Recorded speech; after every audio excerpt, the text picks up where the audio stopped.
का शौरेन ऑर्क अपने शरीर से युद्ध कवच उतार देता है और उसकी पीठ पर लंबी लंबी हड्डियों की नुकीली कांटेदार संरचनाएं दिखाई देती हैं। उसके सामने खड़ा आदमी भी कमजोर नहीं था, उसने बैल से भी ज्यादा ताकतवर मांसपेशियां दिखाईं और आते ही सामने वाले को एक जोरदार मुक्का मार दिया।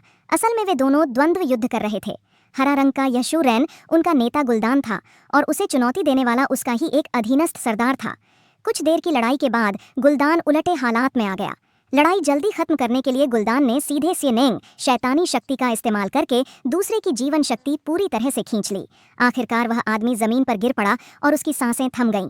गुलदान ने भले ही जीत हासिल कर ली, लेकिन उसमें कोई सम्मान की भावना नहीं थी, क्योंकि उसने पारंपरिक नियम तोड़ दिए थे और शेनंग का उपयोग करके ही द्वंद्व जीता था। असल में गुलदान के पास शेनंग शक्ति थी, यही उसके नेता बनने का कारण भी था, और उसकी जादुई शक्ति को लगातार जीवन शक्ति चीखू करनी पड़ती थी। इसी वजह से शूरन की दुनिया विनाश के कगार पर पहुंच गई। इसलिए अधिक जीवन शक्ति पाने के लिए गुलदान ने डार्क गेट खोल दिया और शूरन के सबसे शक्तिशाली योद्धाओं के एक हिस्से को एड्रास महाद्वीप में भेज दिया, जो इंसानों की दुनिया थी। प्राचीन काल से शाओजू और मानव जाति का आपस में कोई संपर्क नहीं था।